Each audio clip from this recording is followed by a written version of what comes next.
శ్రీ లలిత సహస్రనామ స్తోత్ర భాష్యం చెప్పుకుంటున్నాం. వ్యాఖ్యాత గుండ్ల పుండరీకాక్షరావు గారు.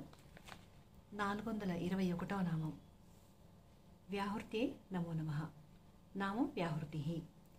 వ్యాహృత్యై నమో నమః. ప్రణవం నుండి వ్యాహృతులు పరమేశ్వరుని జ్ఞాన శరీరం నుండి పుట్టినవి అని సాయణ భాష్యం. అవి స్థూల సూక్ష్మ కారణాలుగా 3 లోకాలను ఏర్పరిచి ప్రకాశం వనరించడం వలన వ్యాహృతులుగా చెప్పబడ్డాయి. వ్యాహృతి అంటే ఉచ్చారణ స్వరూపురాలు. ఉచ్చారణ స్వరూపురాలైన శ్రీమాతకు నమస్కారం. న సావిత్ర్యాః పరం జప్యం నవ్యాహృతి సమం హుతం. గాయత్రి కంటే శ్రేష్టమగు జపించదగిన దేవత లేదు. వ్యాహృతితో సమానమైన హుతము అంటే హోమం కూడా లేదు.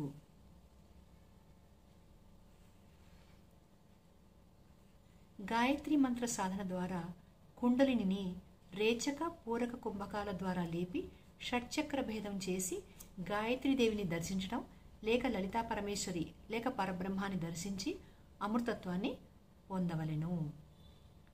గాయత్రి మంత్ర జపంతో సమానమైనది శ్రీ లలితా పరమేశ్వరి పంచదశి. ఈ రెండిటిలో ఏది జపించినా ఫలితం ఒకటే.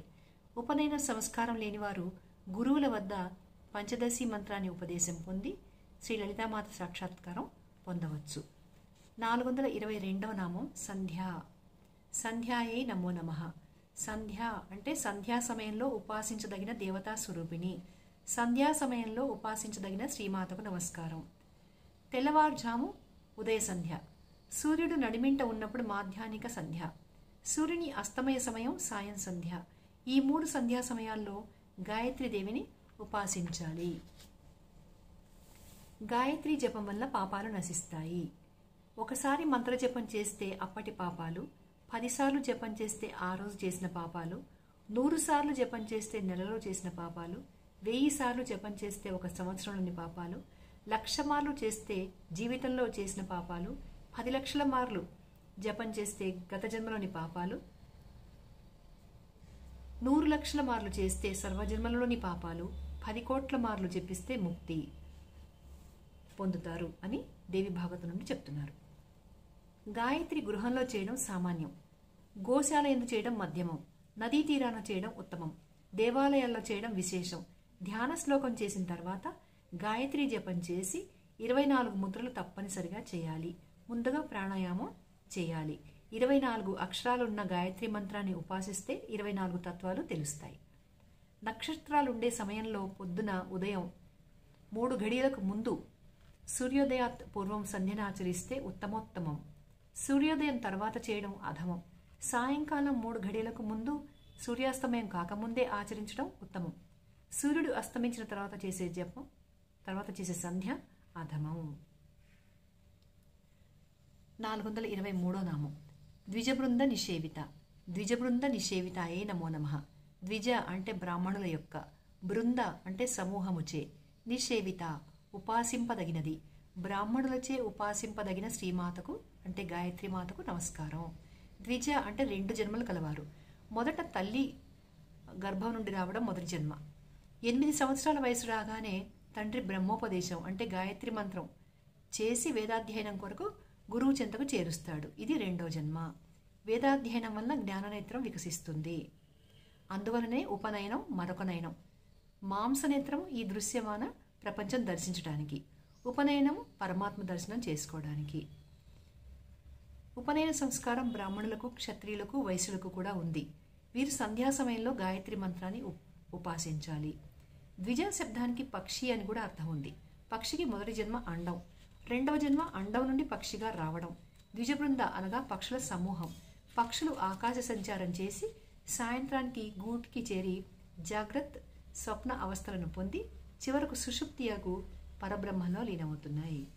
అందుకే ఈ నామంలో ద్విజ శబ్దం చే అవస్థాత్రయము పక్షుల ద్వారా సూచితమవుతుంది. తత్వాసన. 424వ నామం తత్వాసనాయే నమో నమః. తత్వ ప్లస్ ఆసన. తత్వములు ఆసనముగా కలది. 36 తత్వములు ఆసనముగా కల శ్రీమాతకు నమస్కారం. అవేంటి అంటే పంచభూతాలు 5, పంచతన్మాత్రలు 5, పంచకర్మేంద్రియాలు 5, పంచ జ్ఞానేంద్రియాలు 5, అంతరింద్రియాలు 16. ఇవన్నీ కలిపి 36 అని లలితోపాఖ్యానం చెప్తోంది. ఆ 16 అంతరింద్రియాలు ఏమిటి అంటే అహంకారం, బుద్ధి, మనస్సు, ప్రకృతి, పురుషుడు, నియతి, కాలం, రాగం, కళ, విద్య, మాయ, శుద్ధ విద్య, ఈశ్వర, సదాశివ, శక్తి, శివ. ఇవి శ్రీమాత పీఠమును చింతామణులతో నిర్మించిన 36 సోపానములు అనే తత్వములను అధిరోహించాలి మనం అని లలితోపాఖ్యానం చెప్తోంది. శ్రీమాత పీఠం చుట్టూ అంగరక్షకులుగా నిత్యాదేవతలు, శక్తి దేవతలు ఉన్నారు. శ్రీమాత పీఠంపై ఆసీనురాలే ఉన్నది అనగా బిందు రూపంలో శ్రీచక్రంలో తేజరిల్లుతోంది అని భావం. తత్వాలు ఆసనంగా కలది మరియు తత్వములకు అతీతమైనది. తర్వాత నామం 425ది తత్. తస్మై నమో నమః అన్నారు. తత్ అంటే పరమాత్మను సూచించు వాచకం. అందరి బుద్ధులయందు తిరుగు భగవతత్వము, అందరి బుద్ధులయందు సంచరించు భగవతత్వమైన శ్రీమాతకు నమస్కారం. 426వ నామం తుభ్యం నమో నమః.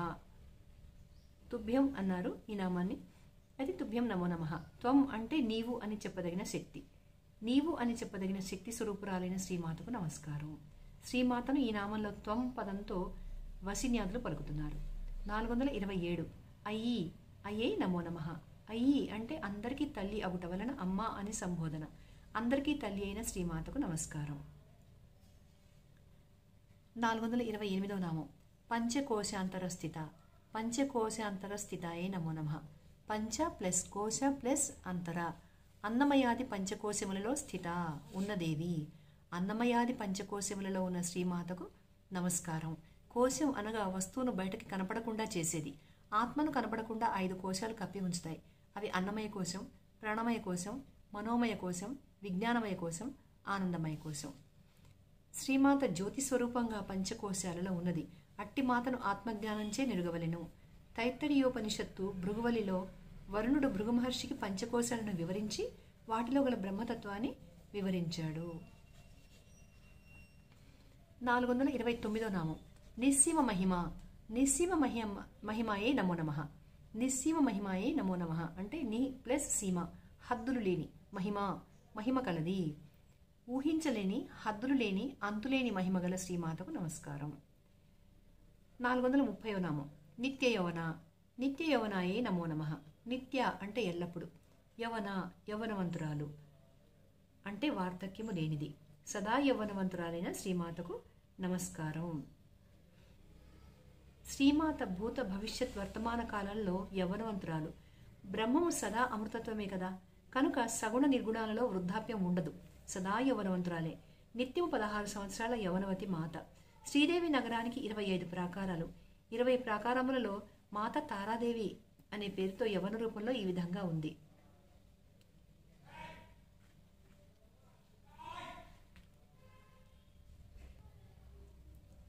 పూర్ణచంద్రుని వంటి ముఖము, చిగురాకు వలె ఎర్రని కింది పెదవిపై కదలాడు చిరునవ్వు, వంకరలైన శిరోజములతో నేర్పడిన కొప్పు, లేడిపిల్ల వంటి చెంచలములైన నయనములు, కుండలములచే ప్రకాశించు చెక్కిళ్లు కలిగినది. అలాంటి మాత యవన సౌందర్యము అద్భుతం. 431వ నామం మదశాలిని. మదశాలిన్యే నమో నమః. మదశాలిని అంటే హర్షముతో ప్రకాశించున్నది. హర్షము అంటే ఆనందంతో ప్రకాశించు శ్రీమాతకు నమస్కారం. 432వ నామం మదగూర్ణిత రక్తాక్షి. మదగూర్ణిత రక్తాక్షి నమో నమః. మద అంటే మదముచే అంటే హర్షము, గూర్ణిత తిరుగుచున్న, రక్త అరుణవర్ణము కల, అక్షి కన్నులు కలది. మదముచే తిరుగుచున్న ఎర్రని నయనములు కల శ్రీమాతకు నమస్కారం. హర్షాతిరేకముచే చంచలములైన ఎర్రని నేత్రములు కమలముల వంటివి. అటువంటి నేత్రములు కలిగిన మాత సౌందర్యాతిశయాన్ని మనం ఆరాధించాలి, పూజించాలి. లౌకికానందమే మదము లేక హర్షము, దీనిచే ఎరుపెక్కిన కన్నులు కలది శ్రీమాత. 433వ నామం మదపాటల గండభువు. మదపాటల గండభువే నమో నమః. మద అంటే హర్షముచే, పాటల అంటే తెలుపు ఎరుపు వర్ణాలు గల, గండభువు చెక్కిళ్లు కలది. హర్షముచే ఎరుపెక్కిన అందమైన చెక్కిళ్లు గల శ్రీమాతకు నమస్కారం. 434వ నామం చందనద్రోదిగ్ధాంగి చందనద్రోదిగ్ధాంగే నమో నమః. చందన ద్రవ శ్రీగంధ రసముతో దిగ్ధ అలంకరించిన అంగి అవయవములు కలది. శ్రీగంధ రసముతో అలంకరించిన అవయవములు కల శ్రీమాతకు నమస్కారం. నిత్య యౌవనవంతురాలైన శ్రీమాత ఆనందమయమైన నేత్రాలు, అందమైన చెక్కిళ్లు కలి శ్రీగంధ రసము శరీరానికి అలంకరించుకుని ఉన్నది. 435వ నామం చాంపేయ కుసుమప్రియ. చాంపేయ కుసుమప్రియాయే నమో నమః. చాంపేయ కుసుమ అంటే సంపంగి పుష్పాలు. ప్రియముగా కలది. బంగారు వర్ణం గల సంపెంగ పుష్పములపై ప్రేమగల శ్రీమాతకు నమస్కారం.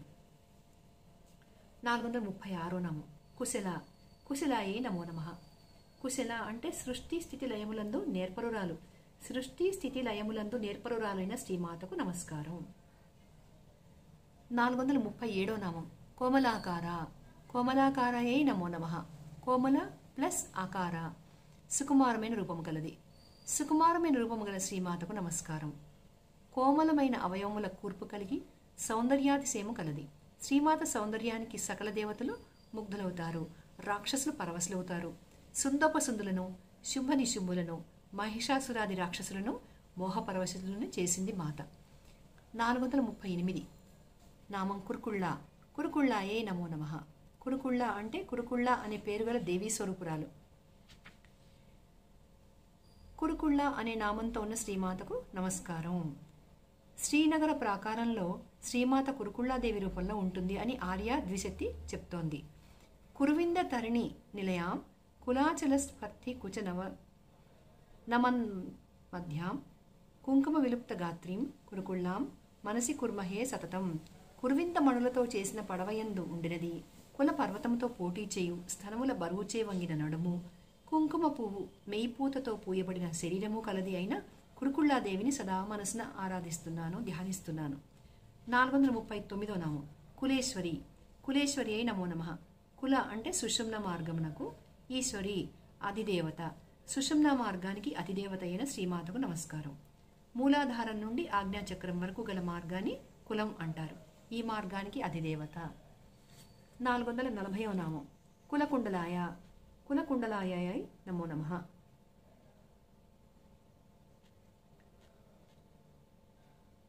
కులకుండ ప్లస్ ఆలయ.